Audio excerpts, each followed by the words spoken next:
ஓம் சாந்தி. அம்மா அப்பாவுடைய ஆசீர்வாதத்தை எடுத்துகிட்டே இருக்கேன். ஆசீர்வாதம் ரொம்ப பெருசு. உலகத்திலேயே ஆசீர்வாதம் ரொம்ப பெருசு. ஆசீர்வாதம் எடுக்கிறது ஒன்றும் சாதாரண விஷயம் இல்லை. ஒரு 4 நாட்களுக்கு முன்னாடி பாபா முரளியில் சிவபாபாவும் பிரம்மபாபாவும் பேசிக்கிறாங்க. ஏன் உடம்பை பாதி எடுத்துக்கிட்டு இதை கொஞ்சம் கவனிக்கவே மாட்டேன்ற, புகைச்சல் வந்துக்கிட்டே இருக்குது, கொஞ்சம் மருந்து கொடுக்கக்கூடாதா அப்படின்னு பிரம்மபாபா சிவபாபாட்ட கேட்குறாரு. இப்போ சிவபாபா சொல்கிறாரு, அது உன் கணக்கு, அது நீ தான் அனுபவிக்கணும். உனக்கு கொடுத்தா எல்லோரும் கொடுக்கணும், உனக்கு கொடுத்துட்டா சரிதான், உனக்கு கொடுத்துட்டா எல்லோரும் கொடுக்கணும். பாருங்கள், அது எதுலேயுமே மாட்டிக்க மாட்டார் அவர். அதனால சொல்கிறார், உன் கணக்கு, அவங்கவுங்க கணக்கு அவங்கவுங்க தான் முடிக்கணும், எனக்கு என்ன இருக்குது இதில். அடுத்து அப்படி உனக்கு ஏதாவது தேவை, உங்களுக்கு ஸ்பெஷலாக ஏதாவது ஆசீர்வாதம் வேணும்னா ஏற்கனவே போனல சாது சன்னியாசிகள்கிட்ட, அவங்ககிட்ட போ, மீண்டும் போக வேண்டாம் அப்படின்னு 2 பேரும் பேசிக்கிறாங்க. ஏன்னா இது கூட பிரம்மபாபாவுக்கு தெரியாதா? தெரியும், நமக்காக பேசிக்கிறாங்க. ஆசீர்வாதம் ரொம்ப முக்கியம் இல்லையா? ஆசீர்வாதம் வாங்கணும்னா விதி என்ன? அதுதான் அபேக்த முரளி, லாஸ்ட் சண்டே முரளி. ஆசீர்வாதம் வாங்கணும் அப்படின்னா விதி என்ன? மறந்து போச்சுல. தனக்குத்தானே உபகாரம் செய்கிறவங்களாகி அபகாரிகளுக்கும் உபகாரம் செய்யுங்க. விதி சொல்கிறாரா? தனக்குத்தானே முதல்ல உபகாரியாகி, முதல்ல தனக்கு உதவி செய்யணும், அப்புறம் அபகாரம் செய்கிறவங்களுக்கு உபகாரம் செய்கிறோம். உபகாரம் செய்கிறவங்களுக்கு தான் உபகாரம் செய்யணும் இல்லை, அபகாரம் செய்கிறவங்களுக்கும் உபகாரம் செய்யணும். அதுக்கு என்ன வேணும்? 2 வேணும். அதுக்கெல்லாம் 2 வேணும். 1 சக்தி, 2வது குணம். சக்தியும் குணமும் வேணுமா? அதில் நிறைந்து மரியாதை கொடுக்கும் வள்ளலாக ஆகுங்க. இதுதான் முழு முரளியும். இப்போ விதி நிறைய இருக்கு. மரியாதை கொடுக்கணும், அப்புறம் சக்திக்கு வேணும், குணம் வேணும், இவ்வளோ விஷயம் இருக்கு.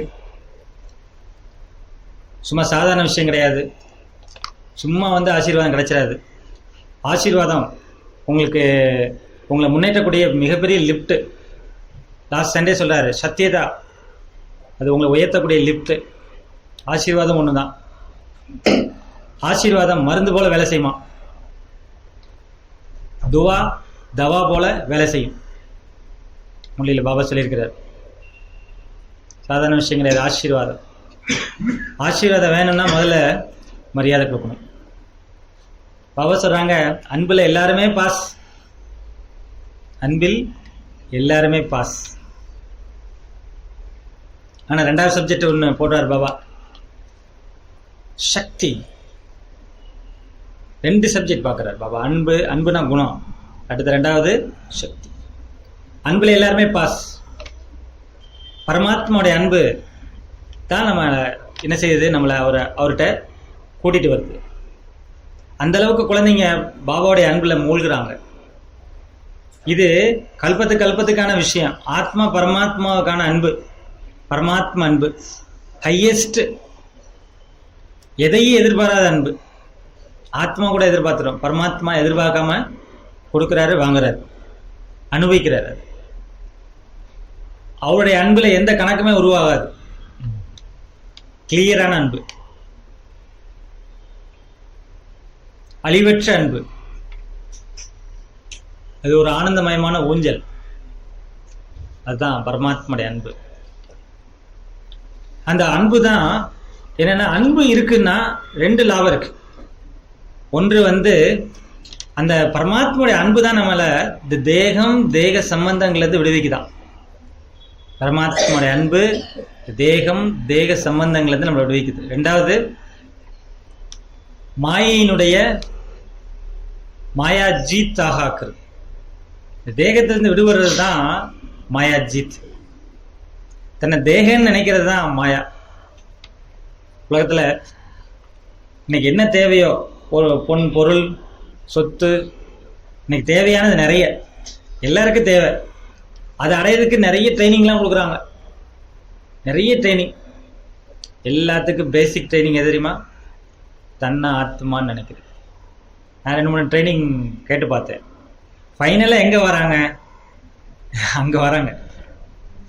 அவ்வளோ தூரம் வர்றதில்லை. இப்படி என்னங்க அப்படி என்னங்க இதை நின்றுக்கிட்டே இருங்க, அப்போ உங்களுக்கு வந்துடும் அப்படின்றாங்க. காலையில் எழுந்துச்சு என்ன, சாயந்தரம் எழுந்துச்சு என்ன, பணத்தை பொட்டி வச்சுக்கோ உங்கள் கண்ணு முன்னாடியே, அது பணம் வரும் முன்னாடி. இல்லை, எங்கே நடக்குது? உள்ள ஆத்மாவில் தான் நடக்குது. பேசிக் ட்ரைனிங் இங்கே, அதான் பேஸ். நம்ம அதுக்கு பின்னாடி போகிறதில்ல, ஒரிஜினலான சத்தியமான அந்த பயிற்சியில் இருக்கிறோம். பாபா அதை கற்றுக் கொடுக்குறாரு. அது உங்கள் பின்னாடி வரும். நீங்கள் படைக்கிறவங்க, அது உங்கள் பின்னாடி வரும். அப்போ ப்ராக்டிக்கலானது பரமாத்மாவுடைய அன்பு நமக்கு என்ன செஞ்சிருது? தேக சம்பந்தத்தை விடுவிச்சிருது. 7 நாள் கோர்ஸ் நம்ம கேட்டோம். 7 நாள் கோர்ஸ் முடிஞ்சோடனையும் முடிஞ்சிச்சு தானே, தொடர்ந்து நம்ம ஏன் வந்துட்டு இருந்தோம்? 7 நாள் முடிஞ்சோடனே முடிஞ்சிச்சு தானே, கோர்ஸ் 7 நாள் தான் சொன்னாங்க, திரும்பியும் வந்துட்டே இருந்தீங்க. வர சொன்னாங்க, வந்தீங்களா? 7 நாளும் எனக்கு உள்ள ஞானம் புரிஞ்சு ஏற்றுக்கிட்டு தான் நான் வர்றேங்கிறவங்களாம் கை தூக்குங்க. 7 நாளில் 7 விஷயம் நல்லா புரிஞ்சு தான் நான் வந்தேன். எல்லாமே கோர்ஸ் கேட்டு தான் வந்தீங்க. புரிஞ்சிச்சா? இல்லைன்னா அதுக்கப்புறம் புரிஞ்சதா? அதுக்கப்புறம் தான் நிறைய விஷயம் புரிஞ்சது. அப்புறம் ஏன் வந்தீங்க? எது உங்களை வர வச்சது அப்படின்னா பரமாத்மாவுடைய அன்பு. பரமாத்மாவுடைய வரதான் புரியுது. அப்போ அது இழுத்துட்டு வந்தது யாரு? பரமாத்மாவுடைய அன்பு. இவங்களுக்காக அவங்களுக்காகலாம் வரலையே நம்ம. ஈர்ப்பு இல்லையா? அதுக்கு பேர் தான் பரமாத்மா அன்பு. அது என்ன பண்ணுது? இந்த தேக சம்பந்தத்துக்கு அப்பால கொடுக்கும். இந்த 7 நாள் கோர்ஸ் நம்ம நினைக்கிறது போல கிடையவே கிடையாது. அது மிகப்பெரிய ஒரு மருந்து. நமக்கே தெரியாம நிறைய மனசுல இருக்கக்கூடிய கேள்விகளுக்கும் மனசுல போடப்பட்டிருக்கிற முடிச்சுகளுக்கும் விடை கிடைச்சிருக்கும். ஆனா நம்மளால சரியா கண்டுபிடிக்க முடியாது. பரமாத்மா என்ன செஞ்சிருவாரு? அங்க அதை ஃப்ரீ பண்ணி தான் அவர் இழுக்கிறாரு. அதுதான் தேக சம்பந்தத்துக்கு அப்பாற்பட்ட நிலை. இதுதான் பரமாத்மாவுடைய அன்பு செய்து. சாதாரணது கிடையாது. 2வது, இந்த தேகத்துக்கு அப்பால ஆத்மா நினைக்க ஆரம்பிச்சிட்டிங்கன்னா நீங்க மாயாஜீத் ஆயிடுறீங்க. உண்மைதானா? எது மாயா? எது உண்மைன்னு மாத்தி நினைச்சோமோ அதான் மாயா. உண்மை எது? ஆத்மா, மெய். ஆத்மாவே என்ன செய்யுது? உண்மையாகவே இந்த தேகத்தை, பொய்யான தேகத்தை உண்மைன்னு நினைக்க ஆரம்பிக்குது இல்லையா? பாபா என்ன பண்றாரு? அவருடைய அன்பு என்ன பண்றாரு? அதை முதல்ல இருந்து அதை விடுவிக்குது. விடுவிச்சோன்னுமே நம்ம மாயா ஜீத் ஆயிடுறோம். முடிஞ்சா நம்மளுடைய உள்ளத்துல அந்த உள்ளத்தின் அன்பு அப்படி இருக்கும்போது என்ன ஆயிடுது? பரமாத்மாட்ட உண்மையா அதை புரிய ஆரம்பிச்சிட்டோம்னா அந்த அன்புல மூழ்க மாயா என்ன செய்யணும்? தூரத்துல இருந்து அப்படி போயிடுமா. என்னடா இங்க ஒருத்தர் இருந்தானே, ஆலய காணாம, நம்ம தான் எங்க இருக்கிறோம்? அந்த உண்மையான அன்பில், உள்ளத்தினுடைய அன்புல மூழ்கி இருக்கோம்ல, அதுக்கு கண்ணுக்கே தெரியாது. சரி, இங்க வேலை ஆகாது அப்படின்னு வேற எங்கேயாவது இடத்த மாத்தி அது ஓடிடுது. அதெல்லாம் செய்ய வைக்கிறது அது அன்பு. ஆக இன்னைக்கு பாபா முதல்ல என்ன பார்க்கறாரு? அன்பு. 2வது என்ன பார்க்கறாரு? சக்தி. அன்புங்கிறது குணம், சக்தி நிறைய. ஒரு பக்கம் பாபா அன்பை பார்க்கிறாரு, இன்னொரு பக்கம் சக்தியை பார்க்கிறாரு. உள்ளத்தின் அன்பு எவ்வளவு இருக்குமோ அவ்வளவுதான் சர்வ சக்தி இருக்குமா, அவ்வளவுதான் அந்த சர்வ சக்தி கிடைக்குமா. அப்போ உள்ளத்தினுடைய அன்பு எவ்வளவோ அவ்வளவுதான் சர்வ சக்தி நிறையும். பாபா உங்களுக்கு சர்வ சக்தியை கொடுத்துருக்காரு. எப்ப நமக்கு வந்தோமோ அப்பவுமே பாபா சர்வ சக்தியை கொடுத்துட்டாரு. சக்திங்கிறது கொடுக்கறதெல்லாம் கிடையாது, இருக்கிறது. ஆத்மால அடித்தளத்தில் இருக்கிறது குணங்கள், அன்பு போன்று. அதை தட்டி எழுப்புறது தான் பாபாவுடைய வேலை. அதுதான் சக்தி. அது வெளியில வந்துருச்சுன்னு வச்சுக்கோங்க, அது சக்தி. பாபா சர்வ சக்திவான். அப்போ அவர் சர்வ சக்தி கொடுப்பார் இல்லையா? அது வரைக்கும் அது பயன்பட்டு எங்கேயோ பயன்பட்டு தேக சம்பந்தம் எல்லாத்துலேயும் பயன்பட்டு போரெல்லாம் பண்ணி எவ்வளோ பலம் இருந்துச்சு அப்போல்லாம். இன்னைக்கெல்லாம் அட்டாமிக் பாம்ஸ், அந்த எலக்ட்ரானிக் சைடு நிறைய கொண்டு வந்துட்டாங்க. அப்போல்லாம் உடல் பலம் அவ்வளோ இருந்துச்சு, எல்லாம் அதில் போச்சு. சக்தி எல்லாம் போச்சு, எல்லாம் காலி. கடைசியில் ஒரிஜினலான சக்தியை பாபா, ரியலான அந்த சக்தியை தட்டி எழுப்பதுக்காக அவர் வந்து ஆத்மாக்களை அன்பின் கயிறால கட்டி இழுக்கிறார். அப்போ பாபா என்ன கொடுத்துருவாரு? சக்தியில கொடுத்துருவார், சர்வ சக்தி. பாபா யாரையும் சக்திசாலியா கூட ஆக்கல, என்ன ஆக்கிட்டாரு? சர்வ சக்திவானாக ஆக்குறாரு. நம்முடைய சோமான் என்ன சொல்றோம்? நம்ம சூரஜ் பாய் வந்தாலும் அதான் சொல்லுவாரு, என்ன மாஸ்டர் சர்வ சக்திவான், அப்படிதானே? சர்வ சக்தியினுடைய அனுபவம் ஆகுதா? இதுதான் பாபா ஃபர்ஸ்ட் கேள்வி கேட்கிறார். என்னை சார்ட் பண்ணி செக் பண்ணணும், என்னிடம் சர்வ சக்தி இருக்குதா? மொத்தம் எத்தனை சக்தி? 8 சக்தியா? பிறகு ஏன் சர்வ சக்தின்னு சொல்றாரு? 8 சக்தி தான் சர்வ சக்தின்னு சொல்றாரா? சரி, 9ன்னு சொல்லியிருந்தாலாவது திரும்ப 0ல வந்து நிற்கும், அது சைக்கிளில் வரும். 8ன்னு வேற சொல்லிட்டாரு, 8 சைக்கிளா?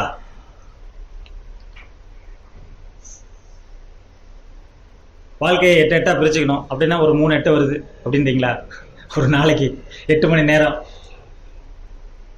8ன்னு வேற சொல்றாரு. மொத்தம் எத்தனை சக்தி? சர்வசக்தி. சர்வசக்தியில என்னென்ன வருது? 8 சக்தி தான் பல சக்தியாக மாறுது அப்படின்னு வச்சுக்கலாம். எனக்கு தெரிஞ்சு லாஸ்ட் நம்மளுடைய காலண்டர்ல பழசு இருந்தீங்கன்னா வச்சிருந்தீங்கன்னா பாருங்க, போன வருஷம் காலண்டர்ல ஒரு 60 சக்தி அதில் இருக்கு. யாராவது பார்த்தது ஞாபகம் இருக்கா இல்லையா? ஒவ்வொரு வாரத்துக்கும் ஒரு சக்தி, எனக்கு தெரிஞ்சு 50க்கு மேல. அது எல்லாமே அவ்யக்த முறையிலிருந்து எடுத்தது, சும்மாலாம் எழுதலை. அவ்யக்த முறையினுடைய கலெக்ஷன்ல சர்ச்சில் போட்டோம்னா வருது. சக்தி சக்தின்னு போட்டோம்னா என்னென்ன சக்தி வருது? உணர்றது ஒரு சக்தி, அன்பு ஒரு சக்தி, சும்மா கிடையாது. சத்தியம் என்பது ஒரு சக்தி, சத்தியம் குணம், அன்பு குணம். அது வெளியில தெரியும் பொழுது என்ன ஆயிடும்? அது சக்தி. அது இப்படி நிறைய சக்தி இருக்கு. புத்தி சக்தி இருக்கு சொல்றாங்களே, உலகத்துல கூட புத்தி சக்தி சொல்றாங்க, புத்தி பலம் சொல்றாங்க, அது பலம் பல். இப்படி சர்வ சக்தி இருக்குது. பாபா நமக்கு எல்லா சக்தியும் கொடுத்துட்டாரு. ஆனா என்ன? ஆனால் என்ன? எந்த சக்தி எப்போ வேணுமோ அந்த நேரத்துல அந்த சக்தி கொஞ்சம் தான் வித்தியாசம். முதல்ல பாபா என்ன சொல்றாரு? எல்லா சக்தி இருக்குதுங்கிற அனுபவம் ஆகுதா? அப்புறம் அந்த சக்தி மீது உங்களுக்கு அதிகாரம் இருக்கா? இருக்கு, சக்தி கொடுத்துட்டாரு, இல்லாமலாம் கிடையாது. சர்வசக்திவானுடைய குழந்தை ஆயிட்டாலே சர்வசக்தி இருக்கு. அதன் மீது அதிகாரம் உங்களுக்கு ஃபீல் ஆகுதா? எஸ். அதை நான் யூஸ் பண்றதுக்கான அதிகாரம் உங்களுக்கு ஃபீல் ஆகல. இதெல்லாம் சின்ன சின்ன விஷயம், நீங்க தான் ஃபீல் பண்ணணும். ஒரு பிரதர், அவர் வயசானவர், பெரிய வேலை, இப்பெல்லாம் அந்த அளவுக்கு முடியறது இல்லை, ஆனாலும் அந்த வேலைக்கு போறாரு. எப்படி பண்றீங்க? அவ்வளவு கடுமையான ப்ரொஃபஷனல். போய் நேராக காலையில் போய் ஒரு 108 தடவை நான் மாஸ்டர் சர்வசக்திவான், நான் மாஸ்டர் சர்வசக்திவான் எழுத வேண்டியது. அது வேலை தானா முடிஞ்சிருக்கிறத திரும்ப வந்துருவேன் இப்படியே சொல்றாரு. சும்மாலாம் கிடையாது. இப்படி எழுதுனா சரியாயிடுமா பிரதர் அப்படின்னு நீங்க கூட ட்ரை பண்ணி பாருங்க. அவர் சும்மா எழுதி பாரான்னு எனக்கு ஒன்றும் சந்தேகமா தான் இருக்குது. என்ன அப்படின்னா, சாதாரண கிடையாது. ஒவ்வொன்றையும் உணர்ந்து எழுதலைன்னா இந்த அதிகாரம் வராது. ஆனா நடக்குதுன்றாரு. நானும் எழுதி பார்த்தேன், நடக்க மாட்டேங்குது. அப்படின்னா என்ன புரியணும்? அதன் மீது அதிகாரம் எவ்வளவு இருக்கு? எனக்கு தேவை இந்த சக்தி, ஆனா வேற சக்தி வந்துருச்சுன்னா காரியத்துக்கு யூஸ் ஆகுமா? அதை உணரணும். அது எனது அப்படின்னு முதல்ல உணரணும். அதன் மீது எனக்கு எவ்வளவு அதிகாரம் இருக்குன்னு நான் உணரணும். சக்தி உங்களுதுன்னா நீங்க கால் பண்ணும்போது முதல்ல வருதா அப்படிங்கிறது ரொம்ப முக்கியம். பாபா அவர் அழைச்சாலே அவர் உடனே ஆஜராயிடுவாராம். எங்கு சக்தியே இருக்குதோ அங்க. லாஸ்ட் முரளி பாபா ஆஜராயிடுவார். அவருடைய பங்கு கரெக்டாக செய்கிறார். நான் கொடுத்தனே உங்களுக்கு ஆஸ்தியாக சக்திகள், அது நீங்க கூப்பிடும்போது வந்தேன் ஐயா உள்ளேன் ஐயான்னு சொல்லணும். சொல்லுதா? கேட்கிறார். புரியுதா? என்ன பாபா கொஸ்டின் புரியுதா? அது வந்தேன்னு ஆஜராகுதா? அதுக்கு விதி என்ன? எப்போ வரும்? இருக்கு, உள்ள எல்லாமே இருக்குதா இல்லையா? ஆனா அது வரணும். அதுக்கு என்ன விதியா இருக்கும்? அவ ஒரே ஒரு விதி சொல்றார், அருமையான விதி. இதை நம்ம செஞ்சுட்டு தான் இருக்கிறோம். என்னன்னா, எப்போ பாபாவுடைய கட்டளை ஒவ்வொன்றையும், பாபாவுடைய கட்டளைகள் ஸ்ரீமத் ஒவ்வொன்றையும் உடனே பாபா சொன்னதுமே ஹாஞ்சி ஜி பாபா அப்படின்னு உள்ளவார நீங்க எப்போ சொல்லி செய்றீங்களோ அப்போ சர்வ சக்தியும் வந்துட்டேன் ஐயா அப்படின்னு சொல்லுமா. என்ன புரியுதா? இன்னைக்கு முரளியில் அது இருக்கு. சாதாரண விஷயம் கிடையாது. ஸ்ரீமத் சாதாரண விஷயம் கிடையாது. டெய்லி முரளியில பாபா நிறைய ஸ்ரீமத் கொடுக்குறாரு. டெய்லி முரளியில என்ன சொல்லுவாரோ அதை மட்டும் செஞ்சாலே போதும். ஸ்ரீமத் பாபா சொல்றது படி. அப்போ கட்டாயமாக சர்வ சக்தி வரும். எங்கு பாபாவுடைய கட்டளை ஸ்ரீமத் படி ஹாஜி பாபா ஜி பாபான்னு சொல்றீங்களோ அப்போ சர்வ சக்தியும் வந்துட்டேன் அப்படின்னு சொல்லுமா. ஜி அஜூர் அப்படின்னு சொல்லுமா, வந்துட்டேன்னு சொல்லுமா. அப்ப விதி என்ன?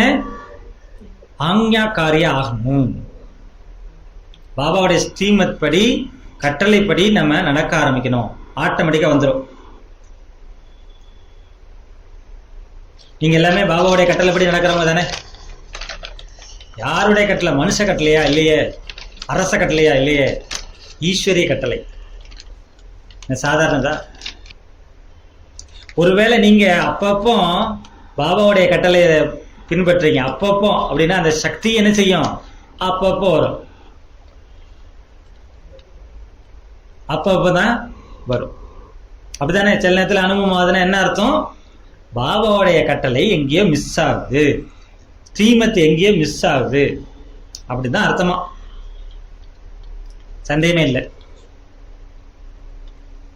அப்போ நம்ம அந்த நேரத்துல அந்த மீன் டயத்துல நம்ம அதிகாரின்னு சொல்லிக்க முடியாது. அங்க நம்ம அடிமையா தான் ஆக வேண்டியதாயிடும். யோசிங்க. நீ அதிகாரினா என்ன அர்த்தம்? அப்பப்பங்கிறத விட்டுணும். என்ன செய்யணும்? என்ன செய்யணும்? அந்த சக்திகளை பயன்படுத்துற நம்பர்வாரா இருக்கக்கூடாது. என்ன செய்யணும்? பாபா சொல்றாரு சதா. என்ன சொல்றாரு பாபா? சதா. அப்பப்ப கிடையாது. அப்பப்ப கஷ்டப்பட்டு சக்தி வெளில வருது. பாப்தாதா ஒவ்வொரு குழந்தைகளையும் தனக்கு சமமாக ஆக்க விரும்புறார். நம்பர் வாரா பார்க்க விரும்புறது இல்லை. பாபா எப்படி சர்வசக்திவான அப்படி குழந்தைகளை நாமளும் மாஸ்டர் சர்வசக்திவான பார்க்க விரும்புறார். அதுல பாபா நம்பரையே பார்க்க விரும்பல. லட்சியம் என்னன்னு கேட்டா என்ன சொல்றோம்? நம்ம அவரை போல ஆகணும், உன்னை போல ஆகணும். பாபா உன்னை போல ஆகணும். அவ செக் பண்ணுங்க, சர்வ சக்தி இருக்கா? ஒன்று என்ன? சர்வ சக்தி இருக்கிறதா? ரெண்டு, சர்வ குணம் இருக்கா? மொத்தம் எத்தனை குணம்? 7 குணம். மொத்தம் எத்தனை குணம்? 7 தானா? ஃபாரின்ல போய் கேட்டேன்னா நான் 3 4 தான் சொல்றாங்க. கோர் வேல்யூஸ் 4ன்றாங்க. சிலதை விட்டுறாங்க அவங்க. சில பேர் 8ன்றாங்க. வெளியில மேனேஜ்மெண்ட்ல திருப்தியை சேர்த்துக்கிறாங்க. சர்வ குணம்ன்றாரு பாபா. சர்வ சக்தின்னு சொல்லிட்டாரு, சர்வ குணம்னு சொல்லிட்டாரு. இந்த குணங்கள் ஒன்றோட ஒன்று சேரும் பொழுது அது இன்னொரு குணத்தை, இன்னொரு குணாதிசயத்தை உருவாக்குதான். குண அதிசயம். பல பேர் சேர்ந்து ஒன்றை உருவாக்குனாங்கன்னா அதிசயம், அது குணாதிசயம். இப்போ அதுக்கு பேர் என்ன? இங்கிலீஷ்ல விர்ச்சு. Value, power, virtue. அதனால சர்வ குணம் அப்படின்னு வருது. பாபாவுடைய பாபா சர்வசக்திவான், நானும் சர்வசக்திவான் தான். அவர் காடு, நான் மாஸ்டர் காடு இல்லையா? அதே போல அப்ப நிறைய இருக்குன்னு தானே அர்த்தம். நெற்றிக்கு என்ன திறந்தாரு, அதுல இருந்து வந்த பொறியில பிறந்ததுதான் 6. அப்படிதானே? அது எத்தனை தடவை திறந்தாரோ தெரியல, அது ஒரு கதை சொல்லி வச்சிருக்காங்க. அப்படின்னா அவருடைய சக்தி தானே, அப்ப சர்வம் தானே. அவரே யாரு? சர்வேஸ்வர், சர்வேஸ்வரன், எல்லாமானவர், எங்குமானவர், எல்லாமே அவருடைய சக்தி தான். அப்ப சர்வ குணம் இருக்காதா, சர்வ சக்தி இருக்காதா? அப்ப நம்ம என்ன அண்டர்லைன் பண்ணணும் அப்படின்னு இன்னைக்கு சொல்றாருன்னா, ஒன்று ஒன்று சர்வ், எல்லாம். இது அது அதுன்னு கிடையவே கிடையாது. இங்க எல்லாம். நீங்க முழு சக்கரம் வரணுமா, என்ன வேணும்? முழுசா எல்லாமே வேணும். இன்னைக்கு கூட முன்னிலை சொல்றாருல, முழுசா படிக்கலன்னா ஏதாவது தப்பு நடந்துட்டு இருக்கும். பூரா யோக, யோகால என்ன பூரா யோக, முழு யோகம். முழு யோகங்கிறது புரியலன்னா அறகுறை, புரிஞ்சு செஞ்சா முழுசு, ரொம்ப ஈஸி. அதான் சர்வ். என்னது பாபா அண்டர்லைன் செய்ய சொல்றாரு, எல்லாமே.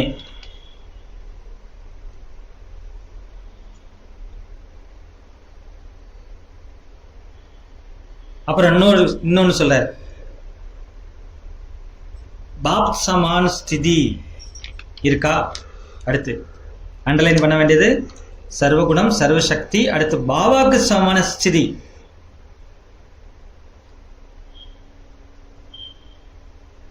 வேற ஏதாவது தேவையில்லாத ஸ்திதி, ஸ்திதினா மனோநிலை, பாபா போன்று மனோநிலை இருக்குதா? இந்த நேரம் பாபா இதை யோசிச்சா எப்படி யோசிப்பாரு, அப்படிப்பட்ட மனோநிலை இருக்குதா? அதான் பாபாவுக்கு சமமான ஸ்திதி. ஒரு சமயம் பார்த்தா மற்ற ஸ்திதி வெற்றி அடைஞ்சிருது, அதுக்கு பேர் பரஸ்திதி. சுயஸ்திதி என்ன செஞ்சிருது, எனது ஸ்திதியை இன்னொரு ஸ்திதி வெற்றி அடைஞ்சிருது. என்னுடையது அல்லாதது என்னை என்ன செஞ்சது, வெற்றி அடைஞ்சது. அதுக்கு பேர் என்ன சொல்லுவோம், எனக்கு சூழ்நிலை அப்படி இருந்துச்சு. அப்ப என்னது, அதுக்கு பேரு பரஸ்திதி. பரஸ்திதினா என்ன, பிரச்சனை, வேற ஒன்றும் இல்லை. அப்ப அது காரணம் என்ன, எனது ஸ்திதி பலகீனமா இருக்கு, அதான் காரணம். அதனால மற்றது என்னை வெற்றி அடைஞ்சிருது. அப்ப சதா தனது ஸ்திதி வெற்றி அடையணும். அதுக்கு சாதனம் என்னுடைய மனோநிலை. நான் எண்ணுவது, பாபா சொல்படி நான் செய்ய முயல்வது, எல்லாமே என்ன செய்யணும், என்ன ஆகணும், வெற்றி அடையணும். அதுக்கு சாதனம் எங்க வெற்றி அடையாம போகுது, அதுக்கு காரணம் என்ன? பாபா சொல்றாரு சொமான், பாபா சொல்றாரு சதா சொமான். எனது ஆத்ம பெருமையில நான் சதா இருக்கணும், சதா சொமான். அப்புறம் சம்மான், மரியாதை. சொமான் சம்மான். முதல்ல நானாக இருக்கணும், சொமான். அடுத்து சம்மான், மற்றவங்களுக்கு மரியாதை. தாதி சொன்னாங்க, ஜானகி தாதி, நேற்று தாதியினுடைய நினைவினால் நான் யாரு, நான் யாருடையவன், நான் இப்ப என்ன செய்யணும். அவங்க முறையெல்லாம் அவ்வளோ டெப்த். ஒரு பாயிண்ட் எடுத்தாங்கன்னா அவங்க எங்க நிக்கிறாங்கன்னு தெரியாது, கொஞ்சம் லேட்டாக தான் தெரியும், நமக்கு புரியும். அது டிரான்ஸ்லேஷன் பண்றதா ரொம்ப கஷ்டம், அவ்வளோ ஸ்பீடா இருக்கும். எல்லாரும் போய் அவங்க டிரான்ஸ்லேட் பண்ண மாட்டாங்க, முடியாது அப்படின்னு சொல்லுவாங்க அப்போ ஆரம்பத்தில். ஆனால் கடைசியில் ஃபைனலாக எங்கே நின்னாங்க, 3 விஷயம்தான். நான் யாரு, நான் யாருடையவன், நான் இப்போ என்ன செய்யணும். அதான் இப்போ வந்திருக்காரு பாபா ஃபைனலாக. சாதனை என்ன, நீங்க என்ன செய்யணும், நீங்க யாரு, நான் எப்படிப்பட்ட ஆத்மா. சோமான் வந்துச்சா, ஞாபகம் வச்சுக்கிறதுக்காக சோமான். ஒரு முறை தாதி ஜானகி அப்போ ஆரம்பத்தில் இன்டர்நேஷ்னல் லெவலில் சேவை நடந்துட்டு இருக்குது, பிஸியாக இருக்காங்க, இவ்வளவுதான் இருப்பாங்க. எந்த கூட்டத்திலையும் அவங்கள தேடி தான் கண்டுபிடிக்கணும். அப்போ ஆரம்பத்தில் யஜ்யத்துலலாம் அந்த அளவுக்குலாம் ஃபெசிலிட்டிஸ் கம்மி, அது ஃபாரின்ல. இன்டர்நேஷனல் லெவலில் ஒவ்வொரு ஸ்டேட்டுக்கு அவங்க போயிட்டு இருக்கிறாங்க. எந்த வயசில் 104 வயசுலேயும் போயிட்டு இருந்தாங்க. அப்போ அந்த ஆரம்பத்தில் கொஞ்சம் கஷ்டம். அப்போ ஒரு ஸ்டேட்டுக்கு ஒரு ப்ரோக்ராமுக்காக போயிருக்கிறாங்க. அவங்களை ரிசீவ் பண்ணுறதுக்கு பெரிய படையே இருக்குது. அஃபிஷியல்ஸ்லாம் வந்திருக்காங்க. மிகப்பெரிய யூஎன்ஓவில் ஸ்பீச் பண்ண போகிறாங்க. பீஸ் மெசேஜ் கொடுக்க போகிறாங்க. எல்லாம் வெயிட்டிங். அவங்க நினச்சாங்க பெரிய ஆளாக இருப்பாங்க, அப்படின்னா கட்டையாக இருக்காங்க. அவங்கள இன்ட்ரடியூஸ் பண்ணும்போது என்ன படிச்சிருக்காங்க, ரெட்டாவும் படிச்சிருக்காங்கன்றாங்க. அப்போ தாதிக்கு வெல்கம் பண்ணிட்டு உங்களோட வந்தவங்களா எங்க அப்படின்னு கேட்குறாங்க. எத்தனை பேர் வந்திருக்காங்க? தாதி கையை காட்டுறாங்க. 8. என்ன காட்டினாங்க? 8 பேர். அதான் எங்க எங்கன்னு தேடுறாங்க. அங்க இல்லை, இங்க பாருங்க, 8 சக்தி. என்ன சொல்றாங்க? 8 சக்தி என் கூட இருக்கு, என்ன வேணும் உங்களுக்கு அப்படின்றாங்களா. பேச்சு பாருங்க எப்படி. ஹையஸ்ட் காரணம் என்ன? சொமான். அதுக்கு பேர் என்ன? சோமான். சும்மாவா? நம்முடைய ரத்தன்மணி தாதி இப்போ இருந்துட்டு இருக்கக்கூடிய ரத்தனமணி 101 வயசு, 102க்கு மூவ் ஆகுறாங்க. எல்லாரும் அதை பார்த்துருப்பீங்க இல்லையா? பார்த்தீங்களா எப்படி இருக்காங்க தாதி? எப்படி இருக்காங்க இந்த வயசுல? எப்படி இருக்காங்க சொல்லுங்க. பல பேர் பல விஷயம் சொன்னாங்க எனக்கு. நீங்க ஏதாவது சொல்லுங்க. நீங்க சொல்லுங்க, பாத்தீங்களா இல்லையா? யார் பார்த்தது? என்ன சொல்லுங்க. ஒருத்தங்க சொன்னாங்க கிழங்கு போல இருக்காங்க. கிழங்கு போல வார்த்தை கரெக்டா அப்படித்தானே இருக்காங்க. இத்தனை வயசுல எப்படி இருக்காங்க உலகத்துல? முடியாது, கஷ்டம். எந்த சக்தி செய்து அந்த அளவுக்கு பாசிட்டிவ். 4 வருஷத்துக்கு முன்னாடி கூட நான் அவங்கள அங்கே சேவையில் இருக்கும்போது எர்லி மார்னிங் 5 மணிக்கு யோகா முடிஞ்ச பிறகு வாக்கிங் வருவாங்க. ஒரே ஒரு சின்ன சிஸ்டர் கூட இருப்பாங்க, அவ்வளோதான். சிம்பிளாக வாக்கிங் வருவாங்க. ஆக்டிவாக டைமண்ட் சுற்றிட்டு இருப்பாங்க 4 வருஷத்துக்கு முன்னாடி வரைக்கும். இப்போ அவங்க பாட்டு வேற. அவங்க அதெல்லாம் செய்யணும்னு அவசியம் கிடையாது. சாட்சாத்கார மூர்த்தி அப்படியே கும்முன்னு இருக்காங்க. பவர்ஃபுல்லாக அந்த யோக சக்தி அவங்கள அப்படியே வச்சிட்டு இருக்கு. அவங்க இங்கே இருக்கிறாங்க நம்ம நினைச்சிட்டு இருக்கோம். இங்கே இல்லை, எங்கே இருக்காங்க? பாபாவோடய இருக்கிறாங்க தாதிகள். பாபா இன்னைக்கு கூட முரளியில தாதிகளை பத்தி புகழ்ந்து பேசுறாரு. மதுபனுடைய அலங்காரம், மதுபனத்துக்கான அழகு இது தாதிகள். அவங்க இல்லைன்னா மதுபனை இல்லை. அப்ப என்ன? சொமான், சதா சொமான். அடுத்து யார் சொமான்ல இருக்காங்களோ அவங்க சமான், மற்றவங்களுக்கு மரியாதை கொடுப்பாங்க. சொமான்ல இருக்கிறவங்களால அல்லாது மற்றவங்களுக்கு மரியாதை கொடுக்க முடியாது. தான் முதல்ல மதிப்பானவனாக தன்னை ஃபீல் பண்ணாதான் நான் மற்றவங்களுக்கே நான் மரியாதை கொடுப்பேன். நானே ஃபீல் பண்ணலன்னா நான் மற்றவங்களுக்கு மரியாதை கொடுக்கவே முடியாது. ஒருவேளை நான் என்ன ஒரு கூட்டத்தில் என்ன நான் மரியாதை பூர்வமாக இல்லைன்னு சொன்னாலே என்ன சொல்லிடுவாங்க உலகத்தில்? அவனுக்கு ஒன்றும் இல்லை அப்படின்றோம். இப்படி நடந்துக்கிட்டான் சொல்றாங்களா? இது கூட தெரியாது. அப்போ சொமான்ல இருக்கிறவங்க என்ன செய்வாங்க? நாலேஜ்ஃபுல். அவ விரும்புறது என்ன அப்படின்னா சொமான் பிளஸ் சம்மான், சுயமரியாதை பிளஸ் மரியாதை, 2 பேலன்ஸாக இருக்கணும். ஒரு சமயம் சுயமரியாதை மட்டும் அதிகமாக இருந்துச்சுன்னா இன்னும் ப்ராப்ளம் தான். அது ஆணவமாக மாறிடும். இல்லைன்னா நான் மற்றவங்களுக்கு மரியாதை கொடுக்கறதே வேலையாக இருக்கிறேன், எனக்கு காரியம் சாதிக்கிறதே வேலையாக இருக்குது அப்படின்னா என்ன? கோழைத்தான். தன்னிடம் ஒன்றும் இல்லைன்னு அர்த்தம். அப்படி இருக்கக்கூடாது, பேலன்ஸ். அப்போ சாதனம் எதுக்கு? சதா வெற்றி.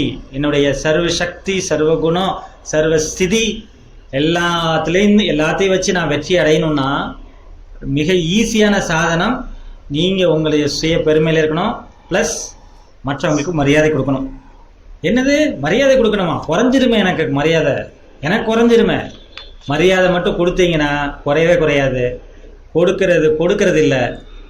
மரியாதை கொடுப்பதுனால எடுப்பதுன்னு அர்த்தம். நீங்கள் கொடுத்து பாருங்க, தானாக உங்களுக்கு கிடைச்சிரும் பாருங்க. கொடுத்து பாருங்க, தானாக கிடைச்சிரும் பாருங்க. கட்டாயமா, அதில் ஒன்றும் சந்தேகமே கிடையாது. ரியலா பாருங்க. பிரம்ம பாபா பார்த்தோம், ஏன் தாதிகளை பார்த்தோம், அதுக்கு மேலே பிரம்ம பாபா. ஃபர்ஸ்ட் யஜ்ஞத்தில் ரிலிஜியஸ் கான்ஃபரன்ஸ் நடக்குது மேலே பாண்ட பவனில், ஓம் சாந்தி பவனில். அப்போ தான் பில்டிங்லாம் அப்போ தான் கான்ஃபரன்ஸ்லாம் நடத்துகிற அளவுக்கு இருக்குது. அப்போ ஃபர்ஸ்ட் ரிலிஜியன்ஸ் கான்ஃபரன்ஸ். இந்தியா முழுவதும் ஃபாரின்லேருந்துலாம் வந்திருக்காங்க. பெரிய மடாதிபதியெலாம் வந்திருக்காங்க. அதில் செலக்டட் இனாக்ரேஷனில் மேலே ஸ்டேஜில் உட்காரணும். ஒருத்தராக அழைக்கிறாங்க. அவங்க வந்து அவங்களுக்குன்னு உள்ள அரியாசனத்தை போட்டு தான் உட்காருவாங்க, சும்மா கிடையாது. மடாதிபதிகள் இல்லையா, ஒவ்வொருத்தரும் ஒவ்வொரு இதில் போய் உட்காருவாங்க. அந்த கெத்து அப்படின்னு சொல்லுவாங்க. கடைசியாக எல்லாம் வந்துட்டாங்க, கடைசியாக தாதியை கூப்பிட்றாங்க, பிரகாஷ் மணி தாதி. அவங்க ஏறினோன்னையுமே அந்தளவுக்கு ஒரு எல்லார் மேலே ஒரு அன்பு, ஒரு மரியாதை. ஒவ்வொருத்தராக போய் இண்டிவிஜுவலாக ரெஸ்பெக்ட் கொடுக்குறாங்க தாதி. அதுக்கப்புறம் தான் எல்லாருமே, நம்ம எல்லாருக்குமே ரிசீவே பண்ணலையே யாரையும், எல்லாத்தையும் ஒருத்தராக வந்தாங்கன்னா விசாது பண்ணும்ல. ஏன்னா அவங்க தன்மையில் இருக்கிறாங்க அப்படிங்கிறது அவங்களுக்கு புரிஞ்சது. அதுலேயே கான்ஃபரன்ஸ் சக்ஸஸ் முடிஞ்சு. சாதாரண விஷயம் கிடையாது ரிலீஜியஸ் கான்ஃபரன்ஸ் பண்ணுறது, பெரிய பிரச்சனை ஆகிடும். கரெக்டாக நூல் பிடிச்ச மாதிரி காரியம் செய்யணும். முதல் ஸ்டெப்லேயே தாதி அதை முடிச்சிட்டாங்க, கற்றுக் கொடுத்தாங்கல்ல. பிரம்மபாவை பார்த்தோம், ஆதி தேவ் முதல் ஆத்மா, ஆதி தேவன் முதல் ஆத்மா. ஆனால் குழந்தைகளுக்கு மரியாதை கொடுத்தாரு, மற்றவங்களை கொடுக்க வச்சாரு. அவர் என்னைக்காவது மரியாதை கொடுன்னு கேட்டாரா? கொடுத்தாருல்ல. குழந்தைகளை ஏன் முன்னாடி வைக்கணும்? அவரு நான் தான் முதல்ல இருந்தேன்னு ஒரு நாளும் யோசிக்கவே இல்லை. நான் தான் ஆதி தேவன் ஒரு நாளும் யோசிக்கல. குழந்தைகளுக்கு பணிவிடை செஞ்சாரு. ஏன்னா இவங்க தான் நாளைக்கு விஸ்வத்தை ஆள போறாங்க தெரிஞ்சு. அப்போ மரியாதை கொடுப்பது என்றாலே மற்றவருடைய உள்ளத்தினுடைய அன்புக்கான விதையை விதைப்பது. தான் சூப்பரான லைன். நீங்க ஒன்று மரியாதை கொடுக்குறீங்கன்னா தானா அவங்களுடைய உள்ளத்துல அன்பினுடைய விதையை விதைச்சிடுறீங்கன்னு அர்த்தம். விதைக்கிறது. இந்த மரியாதையில மட்டும் எவ்வளவு யோசிக்கிறாங்க தெரியுமா உலகத்துல? ஒவ்வொரு ஸ்டெப்லையும் யோசிப்பாங்க. இங்க பாபா எதை கற்றுக் கொடுக்குறாரு பாருங்க. உங்களுக்கு மரியாதை கொடுக்க தெரிஞ்சிச்சுன்னா சர்வ சக்தி இருக்கு. சர்வ குணம் இல்லாம மரியாதை கொடுக்க முடியாது. ஒரு குணம் மிஸ் ஆயிடுச்சுன்னா அங்க அந்த மரியாதை வந்துடாது, உள்ள இருந்து வராது. இந்த நாலேஜ் யாரு கொடுப்பாங்க? எங்க கிடைக்கும்? எவ்வளவு பைசா கொடுத்தா கிடைக்காது. உலகத்துல ஒரு 10 days இல்லைன்னா 1 hour தான். 10 days 1 hour தான். எவ்வளவு ரேட்டு தெரியுமா? 50,000 60,000 ட்ரைனிங். எங்க இருந்து எல்லாம் சொல்லி கொடுத்துட்டு இருக்காங்க, இங்க இருந்தா சொல்லி கொடுத்துட்டு இருக்காங்க. இதுதான் பேஸ். என்ன இல்லை அவ்யக்த முரளியில. அதனாலதான் அவ்யக்த முரளி ஒரு வாரம் ஒரு முரளியை முழுசா படிச்சுக்கிட்டே இருக்கணும். தாரணைக்கான விஷயம். சாக்கார முரளி 6 டெய்லி, அது என்ஜாயா இருக்கும், அது வேணும். ஆனா 6 நாளுமே மீதி 6 நாளுமே படிக்க வேண்டியது அவ்யக்த முரளி. சும்மா ஒன்றும் கொடுக்கல பாபா. உலகத்துக்கு முன்னாடி விஸ்வ கல்யாணக்காரி ஆத்மா. நம்ம உலகத்துக்கு முன்னாடி விஸ்வ கல்யாணக்காரி ஆத்மா. இந்த அனுபவம் எப்போ ஆகும் அப்படின்னா, நீங்க ஆத்மாவுக்கு அன்பினால் மரியாதை கொடுத்தாதான் உங்களுக்கே அது உணர்வே வருமா. நான் உலகத்துக்கு நன்மை செய்யறவன். நீங்க மரியாதை கொடுக்காம வரவே வராது. சும்மா டைட்டில் மட்டும் எழுதுற விஷயம் கிடையாதுங்க. விஸ்வ கல்யாணக்காரி. அப்ப பாபா நிகழ்கால சமயத்துல ரொம்ப அவசியமானதுன்னு எதை பார்க்கறாருன்னா, மரியாதை ஒருத்தருக்கு கொடுக்கறது இல்ல, மிஸ் ஆயிருக்கு. எப்போ? 2004. அதுக்கு முன்னாடி கூட இல்ல. தாதிகள்லாம் கரெக்டா தான் இருந்தாங்க. தாதிகிட்ட இந்த கம்ப்ளைண்டே வரல, தீதிகள்கிட்ட வரல. அடுத்து உள்ளவங்ககிட்ட குறைய ஆரம்பிச்சிருக்கு 2004. ரொம்ப அவசியம்னு பாக்குறாரு. நம்மகிட்ட தான் மரியாதை கொடுக்கறவங்களைத்தான் வித்தாதா ஆத்மா அப்படின்னு தென்படுமா. மரியாதை கொடுக்குறீங்கன்னா இவங்க வந்து நாலேஜ்ஃபுல் அப்படின்னு மற்றவங்களுக்கு சொல்லுவாங்க. மரியாதை கொடுக்கறவங்க தான் பாப்தாதாவுடைய ஸ்ரீமத் படி முழுசா கட்டளைப்படி நடக்கிறவங்கன்னு சொல்லும். நீங்க இல்லைன்னா நீங்க ஸ்ரீமத் படி நடக்கலைன்னே அர்த்தம். மரியாதை கொடுப்பது ஈஸ்வரிய பரிவாரத்தில் உள்ளத்தினுடைய அன்பாகும். மரியாதை கொடுக்கறவங்க சொமான்ல ஈஸியாக நிலைச்சிருக்க முடியும். இதுல லாபம். நீங்க கொஸ்டின்ல ஆன்சர் எழுதுற ஈஸி. ஏன்னா எந்த ஆத்மாவுக்கு சொமான் கொடுக்கப்படுது என்னன்னா, நீங்க எந்த ஆத்மாவுக்கு மரியாதை கொடுக்குறீங்களோ அந்த ஆத்மா மூலமா ஆசீர்வாதம் உள்ளத்துல இருந்து வெளிப்படும். அந்த ஆசீர்வாதங்கிற பொக்கிஷம் உங்களை சொமான்ல ஈஸியா நிலைக்க வைக்குமா. நம்ம வந்து மரியாதை கொடுக்குறோம், அவங்ககிட்ட இருந்து அந்த ஆசீர்வாதம் வந்துடும். நமக்கும் இவங்க மரியாதை கொடுக்குறாங்களேன்னு உள்ளத்துல இருந்து ஒரு ஆசீர்வாதம் வரும்ல, அது நம்மளை மீண்டும் என்ன செய்யுமா, அந்த சொமான்ல கரெக்டா நிலைக்க வைக்கும். அந்த ரெஸ்பான்ஸ் தெரியும். புரியுதா நான் பாபா சொல்லியிருக்காரு என்னன்னு? இதை யோசிச்சு பாருங்க, எழுதி வச்சுக்கோங்க. ரொம்ப ஆழமான விஷயம். நீங்க மரியாதை கொடுக்குறீங்க, அந்த ஆத்மா எதிர்பார்க்கவே இல்லை இவ்வளவு மரியாதை கிடைக்கணும். அப்ப அந்த ஆத்மா உள்ளத்துல இருந்து என்ன கொடுக்கும்? ஆசீர்வாதத்தை கொடுக்கும். உள்ளத்துல இருந்து ஆசீர்வாதம் எப்படி இருக்கும்? எந்த வடிவத்தில் இருக்கும்? அதுக்கு ஒரு வடிவம் இருக்கா? கண்ணுக்கு தெரியுமா?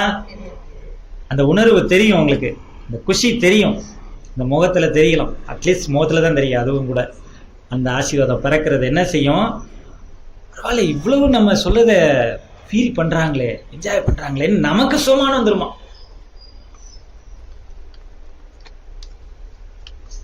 ஆகையினால பாப்தாத நாலாபுரத்தில் இருக்கக்கூடிய குழந்தைகளிடம் விசேஷமா அண்டர்லைன் செய்ய வைக்க விரும்புறது சொமானுடைய வள்ளலாக, மரியாதை கொடுக்கும் வள்ளலாக ஆகுங்க.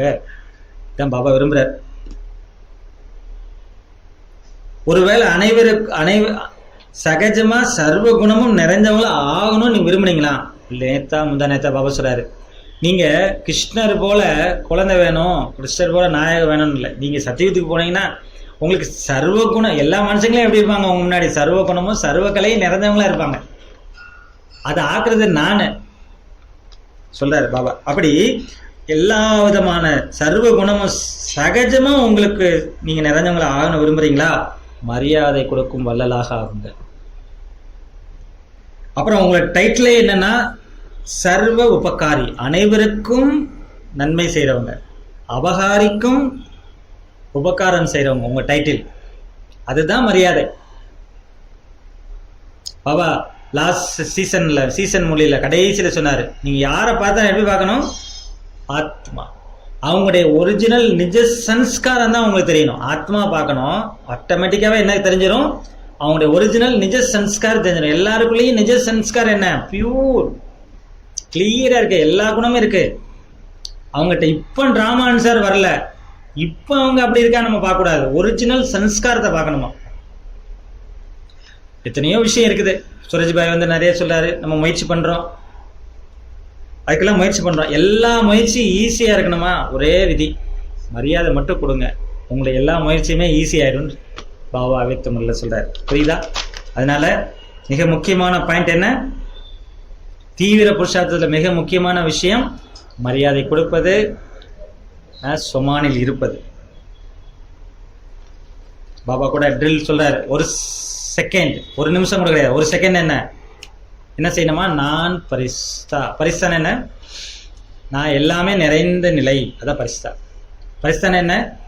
எந்த பிடிப்பும் இல்லாத நிலை பரிஸ்தா. நீங்க உங்களை நீங்களே எல்லாத்துலேருந்தும் ஃப்ரீயா ஃபீல் பண்ணீங்கன்னா அது பெரிய மருந்து. பாபா அந்த ட்ரில் செய்ய சொல்றாரு. அப்படின்னா என்ன?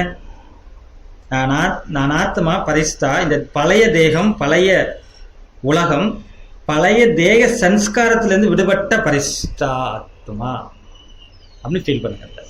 பாபா இன்னைக்கு சொல்றாங்க, நீங்கள் மிகவும் அதிர்ஷ்டசாலி. ஏன்?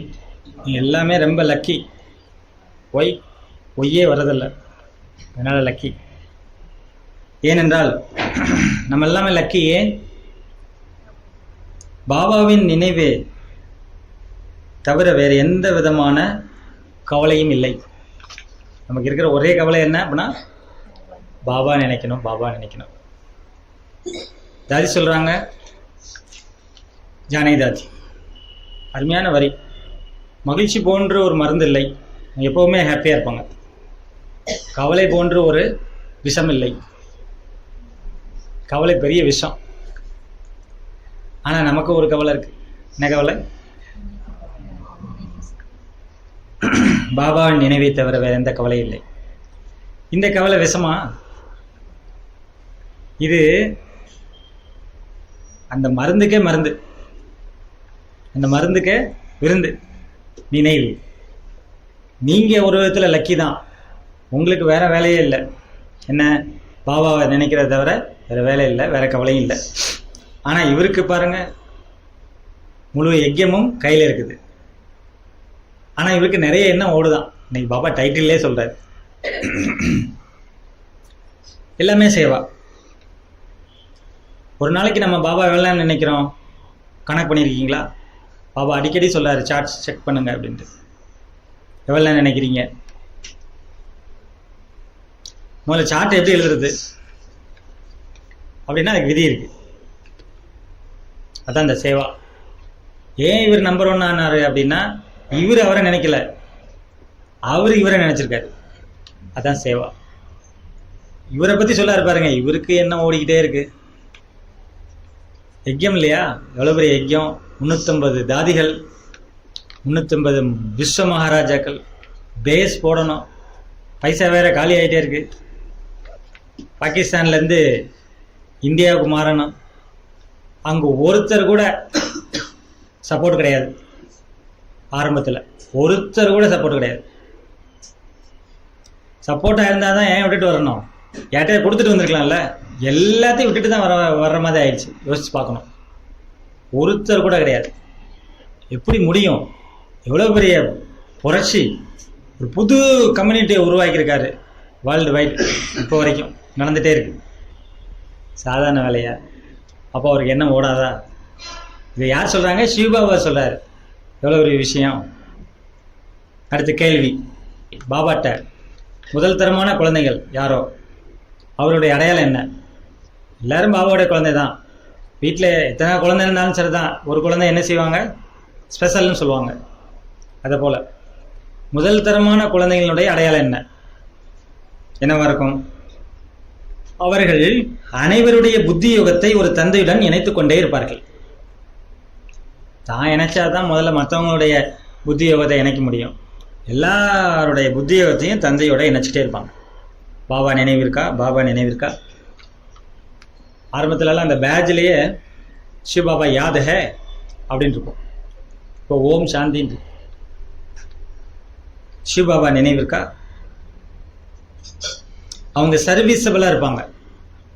எல்லாரையுடைய புத்தி யோகத்தை பாபாட்ட இணைச்சிக்கிட்டே இருப்பாங்க. ரெண்டாவது சர்வீஸபிளாக இருப்பாங்க. அடையாளம், அவங்க தான் முதல் தரமான குழந்தை. பாருங்க, சர்வீஸ் வந்துருச்சு. பாபாவுக்கு மிக பிடித்தமானவங்க யாரு? யார் 8 மணி நேரம் ஷார்ட் வைக்கிறாங்களோ அவங்கள தான் எனக்கு பிடிக்குன்றாரு பாபா, இல்லையா? நல்ல விதத்தில் படித்து மற்றவங்களையும் படிப்பு வைப்பாங்க. யார் 8 மணி நேரம் யோகா பண்றாங்க அவங்க மூலமா பாபா நிறைய சேவை பண்றாரு. பாபாவுடைய உள்ளத்துல ஏறி இருப்பாங்க. அப்படிப்பட்ட குழந்தைங்க தான் முதல் தரமான குழந்தைங்க. அவங்க பாபாவுடைய பேரை வளர்த்துக்கிட்டே இருப்பாங்க. யார் முழுசா படிக்கல மற்றவங்களையும் கெடுத்துக்கிட்டே இருப்பாங்க. முழுசா படிக்கணும். இதெல்லாம் இருக்கு. நல்லது மட்டும் பாபா பார்க்க சொல்றாரு, அவர் மட்டும் ஏன் இப்படி பார்க்கறாரு? முழுசா ஏன் படிக்கல வைக்கலன்னு அவருக்கு பொறுப்பு இருக்கு. அப்பவும் சொல்றாரு, அதுவும் டிராமால பதிவா இருக்குது, ராஜ்யத்துல எல்லாரும் தேவைப்படுது அப்படின்னு சொல்றாரு. பவர்ஃபுல் விருத்தியின் மூலமாக, பவர்ஃபுல் உணர்வு மூலமாக, உணர்வு பவர்ஃபுல்லா இருக்கணும் மூலமா மனதினுடைய சேவை செய்யறவங்க தான் ஈஸியா உணர்வு மூலமாக சேவை பவர்ஃபுல்லா பண்ணலாம். அது மனசா சேவை. அவங்க தான் விஸ்வ கல்யாணக்காரி. டெய்லி உட்காந்துட்டு உணர்வால் என்ன செய்யணும்?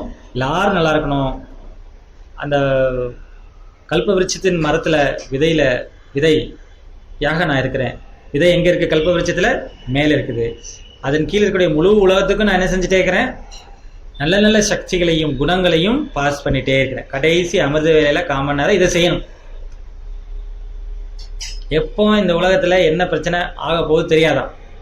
இந்த இயற்கை நாம தானம் செய்யறவங்களா இருந்தோம்னா இயற்கைக்கு அது உங்களை ஒண்ணுமே செய்யாதான். சூரஜ் பாய் சொன்னார்ல லாஸ்டா வந்து, இயற்கைக்கு நீங்க இப்பவுமே தானம் கொடுத்தீங்கன்னா இயற்கை உங்களை பாதுகாக்கும், இயற்கை உங்களை டிஸ்டர்பே பண்ணாது. கீச்சாங்குப்பத்துல நடந்த விஷயம், சுனாமி வருது, எல்லாம் குப்பமே அழிஞ்சிருச்சு. ஆனா அங்க நடந்த தியான வகுப்பு, கூரை, அதில் செய்யப்பட்ட டெக்கரேஷன் அப்படியே இருந்துச்சு. அந்த வீரியம் அப்படியே விலகிட்டு போயிடுச்சு. இது எக்ஸாம்பிள், நடந்த விஷயம். அப்ப அந்த வைப்ரேஷனை இயற்கை விரும்புது, அமைதியை இயற்கை விரும்புது. அதான் அவங்க தான் யாரு? விஸ்வ கல்யாண காரியாத்மா. அடுத்து ஸ்லோகன். எக்ஸசைஸ் எல்லாம் பண்றீங்களா இல்லையா? என்ன திடீர்னு எக்ஸசைஸ் பண்ண சொல்றீங்க? அவசராரு இந்த எக்ஸசைஸ் பண்ணுங்க. என்னன்னா அசரீரிய ஆத்மா, நான் அசரீரியான தேகத்தை மறக்கக்கூடிய எக்ஸசைஸ். இது ஒரு எக்ஸசைஸ். மேலும் பத்தியம் இருக்கீங்களா இல்லையா?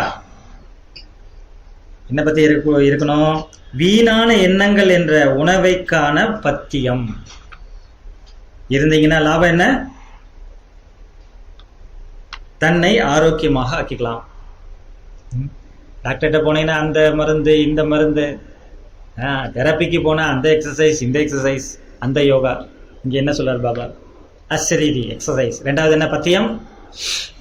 முதல்ல மனசு ஃப்ரீயா நல்ல எண்ணங்களை எழுப்புங்க, வீணானதெல்லாம் விளக்குங்க. அது எக்ஸ்ட்ரா போஜன் உங்களை என்ன செஞ்சிடும்? அது குண்டாக்கிடுமா? ஆத்மாவை வெயிட் ஆக்கிடும். உடம்பையும் குண்டாக்கிடும், ஆத்மாவையும் வெயிட் ஆக்கிடும். இன்னைக்கு அவைத்த இசாரா பாயிண்ட்ல